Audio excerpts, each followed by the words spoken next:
اللہ تعالیٰ نے نبی اکرم صلی اللہ تعالیٰ علیہ وسلم کو وہ عظیم المرتبت صحابہ کرام عطا فرمائے ہیں کہ کائنات ارضی میں اس سے زیادہ خوبصورت لوگ دوبارہ آ نہیں سکتے۔ وہ جماعت صحابہ جو اپنی وفا شعاری سے، یقین کامل سے، انشراح صدر سے، حضور کے دروازے کی گدائی اور غلامی سے اتنی زیادہ سرشار تھی، ان کے دامن میں حضور علیہ السلام کی محبت کی اتنی خوشبوئیں تھیں کہ وہ جہاں بیٹھ جاتے تھے اس سارے ماحول کو بھی معطر اور معمر فرما دیا کرتے تھے۔ ایمان میں کسی کی تقلید نہیں ہوتی، تقلید تو مسائل فقہ میں ہوتی ہے۔ ہم اللہ تعالیٰ کو اس لیے نہیں مانتے کہ ہمیں امام اعظم نے کہا ہے، ہم رب کو اس لیے مانتے ہیں کہ اللہ وحدہ لا شریک ہے، مالک حقیقی ہے۔ نبی پاک علیہ السلام کو ماننے میں ہم کسی کے مقلد تو نہیں، رسول کریم سچے ہیں اور یہ سچ دنیا میں ہر روشنی سے زیادہ روشن ہے۔ ایمان میں تقلید نہیں ہوتی، عقائد میں تقلید نہیں ہوتی، تقلید تو ہوتی ہے مسائل میں کہ فلاں بزرگ کے اجتہاد پر، استنباط پر ہم زیادہ یقین رکھتے ہیں، زیادہ اعتماد کرتے ہیں، ان کے مقلد ہو جاتے ہیں۔ لیکن عجیب بات ہے نا کہ ایمان میں تقلید نہیں ہے، باوجود اس کے اللہ تعالیٰ نے کچھ لوگوں کے ایمان کو معیار ایمان قرار دیا ہے۔ فرمایا یہ ایمان معیار ہے، اس طرح کا ایمان پیدا کرو۔ یہ بالکل سورہ بقرہ دیکھیے، ارشاد فرمایا وَإِذَا قِيلَ لَهُمْ آمِنُوا، جب منافقین سے کہا جائے نا ایمان لاؤ، کس طرح؟ چونکہ منافق بھی دعویٰ کرتا ہے کہ میں مومن ہوں، ظاہری کلمہ پڑھتا ہے، نماز کا اہتمام کرتا ہے، بظاہر جہاد میں بھی چلے جاتے تھے، اگرچہ جا کے فتنہ ہی برپا کرتے تھے۔ مالک کریم نے کہا کہ جب ان منافقین، یہ منافقین کا ذکر ہو رہا ہے، یہ آیات، ان کا پس منظر یہ منافقین سے کلام ہے۔ وَإِذَا قِيلَ لَهُمْ آمِنُوا، جب منافقین سے کہا جائے ایمان لاؤ، کما آمن الناس، جیسے یہ دوسرے لوگ ایمان لائے۔ یہ کون دوسرے لوگ؟ سیدنا صدیق اکبر، حضرت فاروق اعظم، حضرت عثمان غنی، سیدنا مولا علی علیہم رضوان۔ جس طرح یہ صحابہ ایمان لائے ہیں اس طرح کا ایمان لاؤ۔ ان کا ایمان یہ معیار ہے، یہ معیار ہے کہ ایمان اس طرح کا ہوتا ہے، یہ کسوٹی ہے، ذرا اس پر پرکھو، ان کی زندگی کے شب و روز کو دیکھو، پھر اس پر پرکھو، اس طرح ایمان لاؤ جس طرح یہ میرے محبوب کے صحابہ ایمان لائے ہیں۔ تو ان کا جواب بھلا کیا ہے؟ ان کا جواب بھلا کیا ہے؟ عقل کو تنقید سے فرصت نہیں۔ ان کا جواب کیا ہے؟ معاذ اللہ وہ جواب یہ دیتے ہیں، کہتے قالوا انؤمن کما آمن السفہاء، کیا ہم اس طرح ایمان لائیں جس طرح یہ بیوقوف ایمان لائے؟ ان کی نظر میں تو سارا مال قربان کر دینا معاذ اللہ بیوقوفی ہے۔ ان کی نظر میں تو چلتے کاروبار، جائیدادیں چھوڑ کے مکے سے مدینے چلے جانا یہ بیوقوفی ہے۔ ان کی نظر میں تو مال، اولاد، جان، ہر چیز قربان کر دینا حضور کے قدمین پر یہ بیوقوفی ہے کہ ان بیوقوفوں کی طرح ایمان لائیں۔ ہم تو سیانے لوگ ہیں، ہم تو سیانے ہیں، ہم تو ایمان لائیں گے، بس زبانی کلامی آئیں جائیں گے، بات بھی کریں گے، جس طرف کی ہوا ہوگی اس طرف کے ہو بھی جائیں گے۔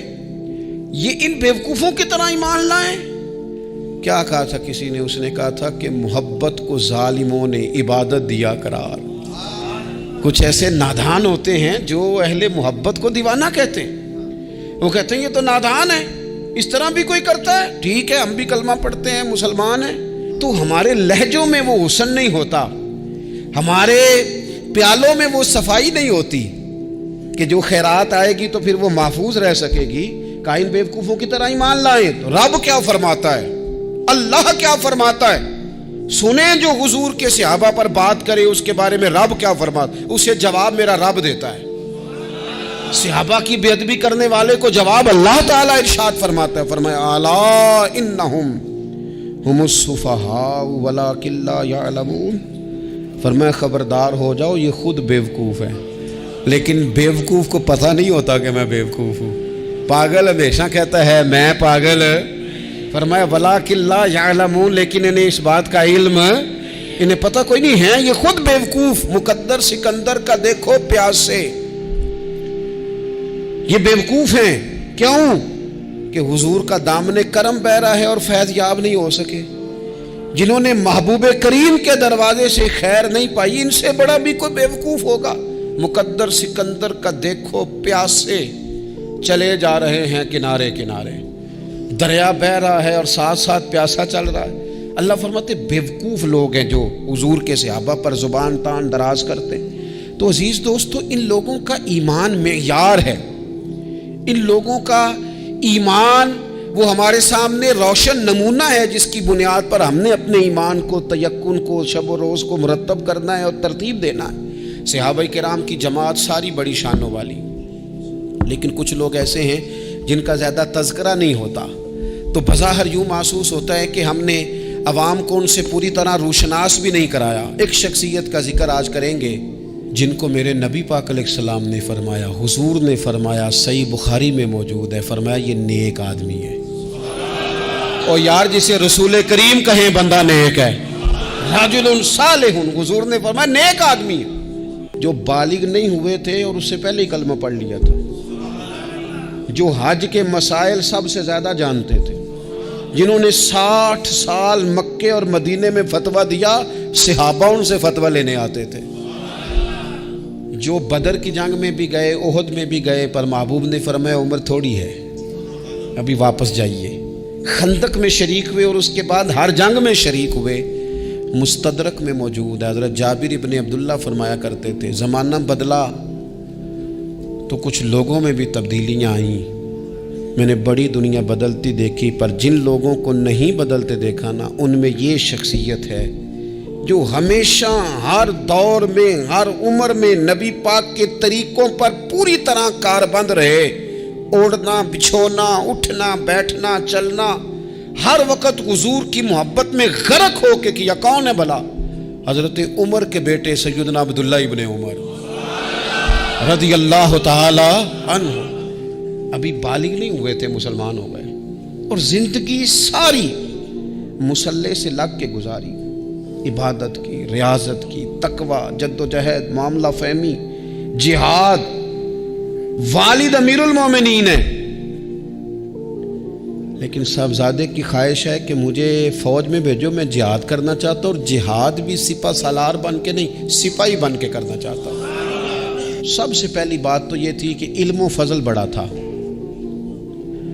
صحابہ ان سے فتویٰ لیتے تھے، مسائل حج سب سے زیادہ حضرت عبداللہ ابن عمر جانتے تھے، اور فتویٰ دینے میں اتنے محتاط تھے، حدیث بیان کرنے میں اتنے محتاط تھے کہ بڑا سوچ سمجھ کے غور کر کے صحابہ فرمایا کرتے تھے یہ واحد بندہ ہے کہ جو 1 منٹ سے پہلے کہہ دیتا ہے۔ سب سے زیادہ مسائل آتے ہیں لیکن 1 منٹ سے پہلے کہہ دیتے تھے اس مسئلے کا مجھے نہیں پتا، تحقیق کروں گا، اگر پتہ چل گیا تو بتا دوں گا، فوراً کہہ دیتے تھے۔ ایک دفعہ ایک صاحب نے مسئلہ پوچھا تو چپ کر گئے، سوچنے لگ گئے۔ ہمارے ہاں نا لوگوں کو حاضر جواب کہلانے کا شوق ہے، یہ شوق بڑا خطرناک ہوتا ہے۔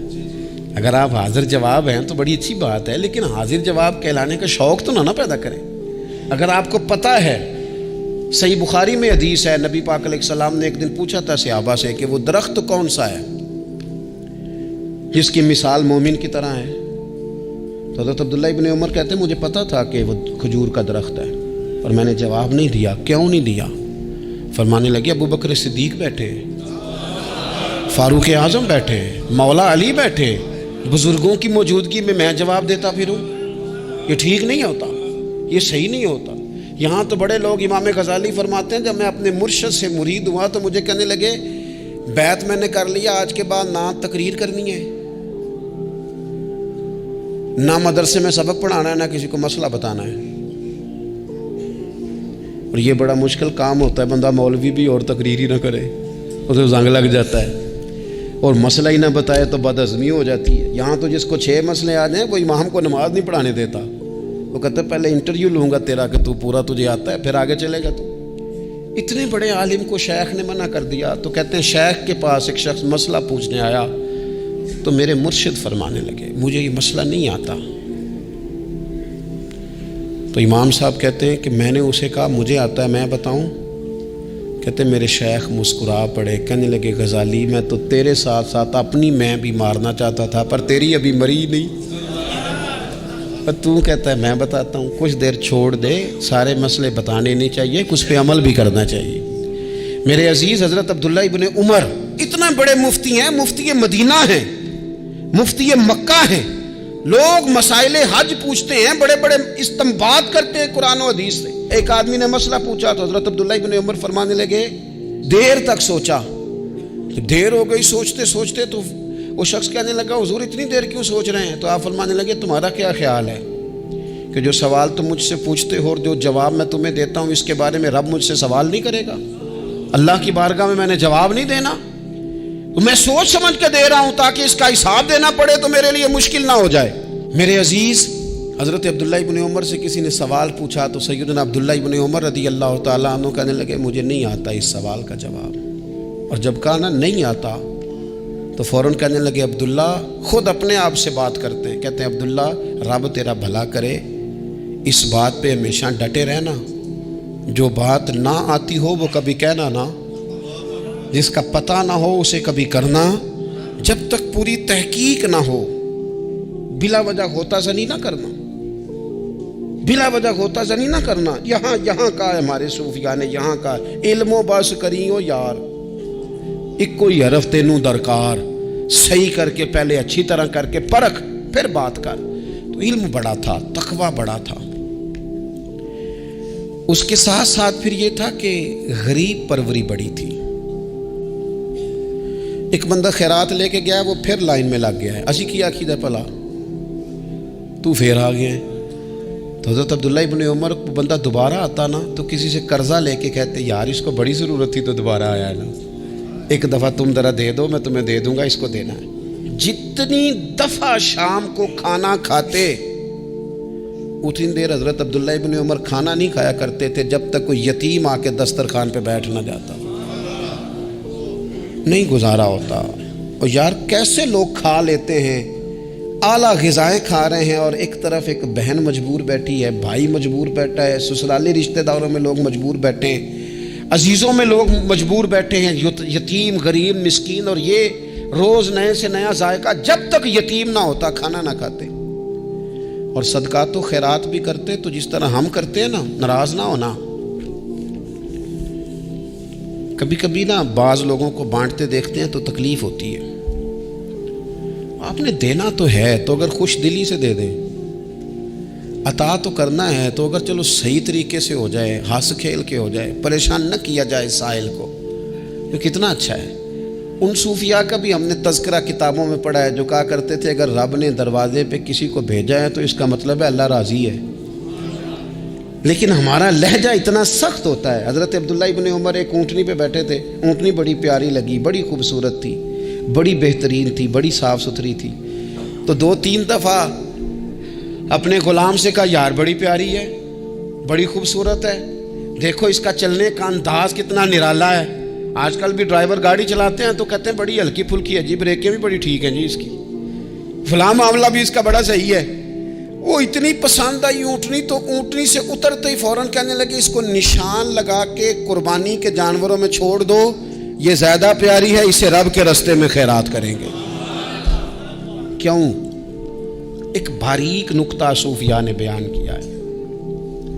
اللہ کے نیک بندے کہتے ہیں کسی جگہ بھی تمہارا دل اللہ رسول کے مقابلے میں الجھنا نہیں چاہیے. کوئی ایسی چیز جو رکاوٹ بن رہی ہو, رکاوٹ, وہ کیا کہتے ہیں کچرا آ گیا ہے, اس کچرے کو لوگ ٹھیک نہیں کرتے, کہتے نکال دو تاکہ معاملہ صحیح رہے. ایک چھوٹا سا باریک سا ہلکا سا دھاگے کی طرح کا ایک ٹکڑا اگر کسی وقت گوشت کا آپ کے دانت میں الجھ جائے نا, وہ سارا ذائقہ تباہ کر دیتا ہے. لوگ مختلف چیزیں لے کے خلال کرتے ہیں دانتوں کا تاکہ وہ نکل جائے, کیونکہ ذرا سی بھی چیز اگر کسی جگہ رکاوٹ بن جائے نا, آپ بڑا بہترین کھانا کھا رہے تھے, زبردست غذا آپ کھا رہے تھے، ایک صرف اس میں نا ہلکا سا دانہ ایسا آیا جو سخت تھا، کچرا آ گیا، روڑا آ گیا، تو وہ سارے کھانے کا ذائقہ تباہ کر دیتا ہے۔ بعض لوگ ایسے ہوتے ہیں کہ ایک بال نکل آئے نا کبھی کھانے میں سے تو کھانا چھوڑ دیتے ہیں، کہتے ہیں یار یہ سارا ذائقہ خراب ہو گیا۔ ہمارے ساتھ یہ ہوا ہے، یہ تو ہے نا دنیاوی معاملات، اسی طرح کا مسئلہ روحانی زندگی میں ہوتا ہے۔ کئی دفعہ نا ہم ماننے کو تیار نہیں ہوتے، لیکن ہمارے اوپر دولت کی محبت پوری طرح سوار ہوتی ہے، وہ سجدے میں ذوق آنے نہیں دیتی۔ شہرت کی محبت پوری طرح سوار ہوتی ہے، وہ درود و سلام کا، ذکر کا، عبادت کا ذائقہ لگنے نہیں دیتی۔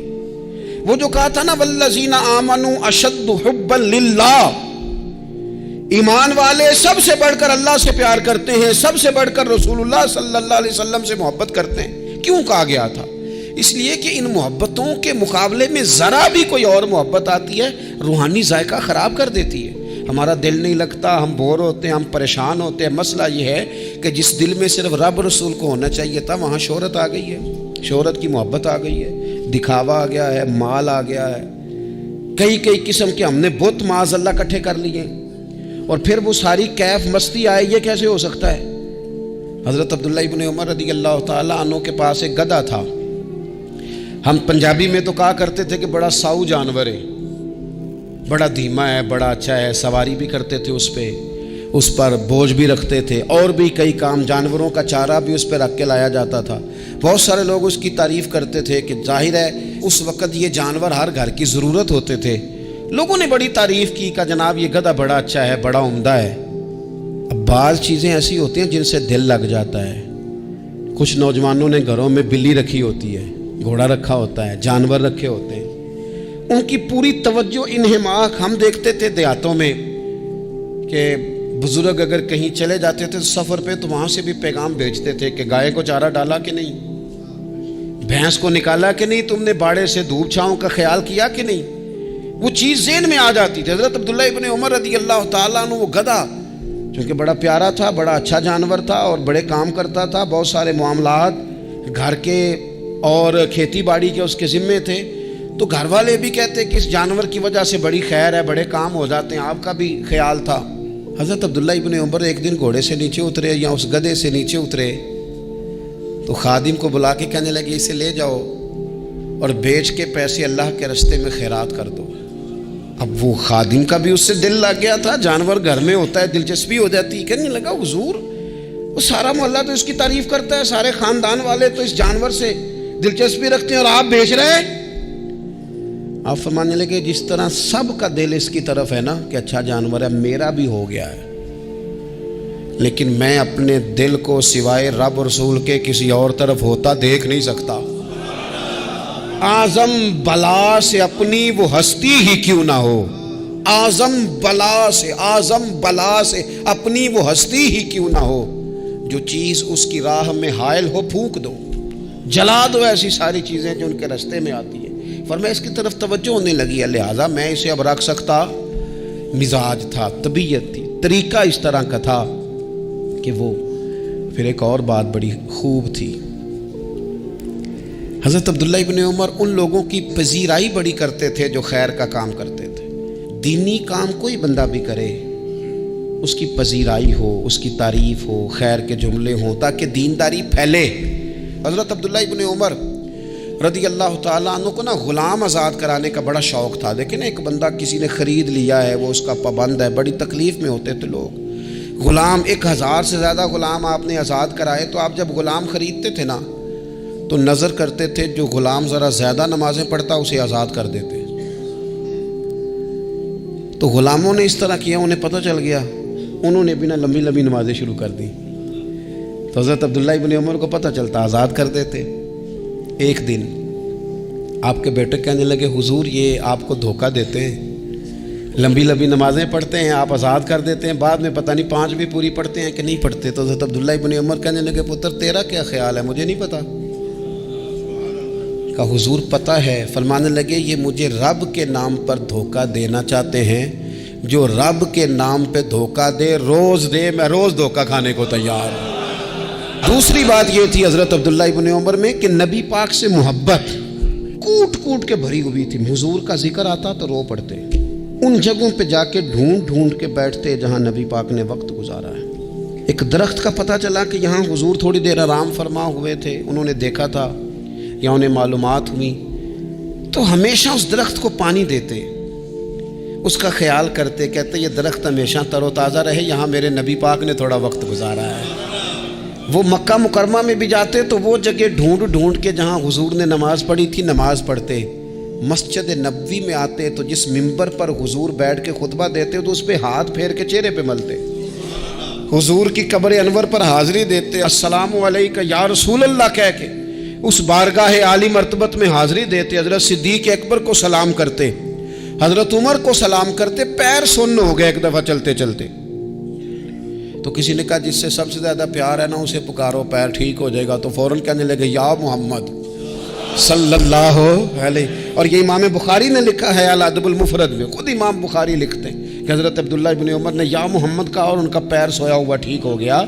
یہ لوگ بڑی محبت کرنے والے، آپ فرمایا کرتے تھے شاید زندگی میں لوگوں نے کسی سے اتنا پیار کیا ہو جتنا نبی پاک علیہ السلام کے غلاموں نے مجھ سے کیا ہے۔ ہر وقت لوگ ان کے گرد رہتے، لوگ محبت کرتے۔ حجاج بن یوسف جب حکمران بنا نا تو بڑا ظالم تھا، اس کو یہ بات اچھی نہیں لگتی تھی کہ ہر وقت لوگ حضرت عبداللہ ابن عمر کے پیچھے گھومیں۔ بادشاہوں کا خیال ہوتا ہے نا بادشاہ ہم میں تو پروٹوکول کوئی اور لے کے جا رہا ہے۔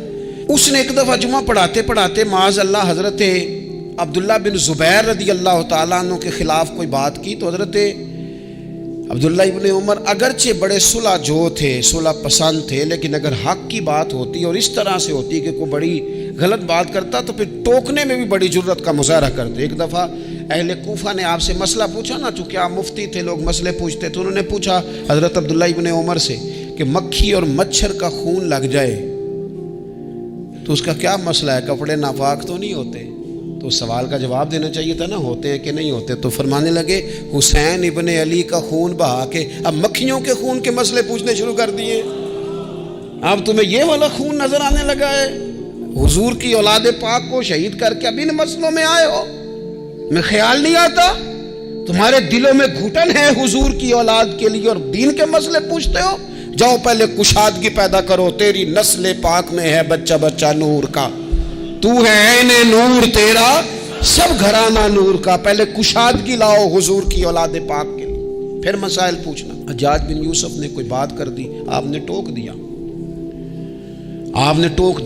تو پھر حجاج نے سازش کی۔ اوہو، اللہ والوں کے خلاف جو سازشیں ہوتی ہیں بڑی گہری ہوتی ہیں، بڑی سخت ہوتی ہیں، بڑے جال بنے جاتے ہیں، بڑا حسد کیا جاتا ہے، بڑی تکلیف دی جاتی ہے۔ اللہ قرآن میں کہتے ہیں محبوب یہ لوگ تجھ سے حسد کرتے ہیں، حسد من عند انفسہم، ان کے دلوں میں تیرے لیے حسد ہے، حسد کرتے ہیں لوگ، دور تک نکل جاتے ہیں حاسدین۔ حجاج نے کیا کیا؟ اس نے ایک شخص سے کہا کہ زہر والا خنجر تیار کرو جو زہر میں بجھا ہوا ہو، اور چونکہ حج کے موقع پہ بڑا رش ہوتا ہے لہذا حج کے موقع پہ لے جانا۔ حضرت عبداللہ ابن عمر جب تمہارے پاس سے گزریں، بادشاہ میں ہوں، لوگ ان کے پیچھے ہیں، جب وہ تمہارے پاس سے گزریں تو ان کے پیر میں چبو دینا۔ جب لوگوں نے ایسے عالی مرتبت لوگوں کو نہیں بخشا، اتنے بڑے لوگ محفوظ نہیں رہے تو ہمہ چما کس کھاتے میں؟ آج کس بات کا شکوہ کرنا؟ حضرت عبداللہ ابن عمر اس کے پاس سے گزرے تو اس نے پیر میں چبو دیا خنجر، وہ زہر آپ کے جسم میں پھیلا۔ جب شدید بیمار ہوئے تو حجاج تیمارداری کرنے چلا گیا۔ یہ دیکھو دوستی قاتل سے بھی مقتول سے یارانہ بھی، خود چلا گیا اور جا کے کہنے لگا جی اگر مجھے پتہ چل جائے نا کہ آپ کو کس نے یہ زخم دیا ہے تو میں سخت انتقام لوں گا۔ تو حضرت عبداللہ ابن عمر نے بھی بڑا منطقی جواب دیا، فرمانے لگے مجھے اسی نے زخم دیا ہے جس نے حج کے موقع پر کسی کو خنجر لانے کا مشورہ دیا تھا، اسی نے مجھے زخم دیا ہے۔ گویا فرمانے لگے ظالم تو خود ہی یہ کام کرتا ہے اور خود ہی تو تیمارداریاں کرتا ہے۔ حضرت عبداللہ ابن عمر شہید ہو گئے، مکہ مکرمہ میں آپ کا مزار بنا دیا گیا۔ تقریباً 1500 کے لگ بھگ 1600 کے لگ بھگ آپ سے احادیث مروی ہیں۔ زندگی حسین گزاری، حضور کی خوشبوئیں ہر وقت آتی رہیں۔ حضرت عائشہ صدیقہ، حضرت حذیفہ، حضرت جابر بن عبداللہ، یہ تینوں جلیل القدر لوگ کہا کرتے تھے حضور کے بعد زمانے کی تبدیلی سے بڑے لوگ تبدیل ہوئے، لیکن جو لوگ حضور کے طریقوں پر پوری طرح قائم رہے ان میں بڑا نام حضرت عبداللہ ابن عمر کا ہے۔ بڑا نام، رات بھر عبادت کرتے اور دن کو ظہر سے عصر تک اللہ کی یاد میں مصروف رہتے۔ 3 باتیں اپنی زندگی میں سمجھیں، ایک تو جس بات کا پتہ نہیں ہے اس کو کبھی ڈسکس نہ کریں، یہ ہمیں حضرت عبداللہ ابن عمر کی زندگی نے بتایا۔ اور دوسری بات یہ ہے کہ کوشش کریں، سخاوت کرنی ہے اللہ کی رضا کے لیے، تو اس میں اللہ کی رضا ہی پیش نظر ہو۔ اور تیسری بات یہ، جتنا ہو سکے اپنے آپ کو حضور کے دروازے کے قریب کرے، نبی پاک کے رستوں کا مسافر بنے۔ جس طرح بھی حالات بڑے بڑے بدلتے ہیں، لیکن اپنی جو اصل ہے نا، اس اصل پر ہمیشہ قائم رہے۔ اللہ مجھے اور آپ کو عمل کی توفیق عطا کرے۔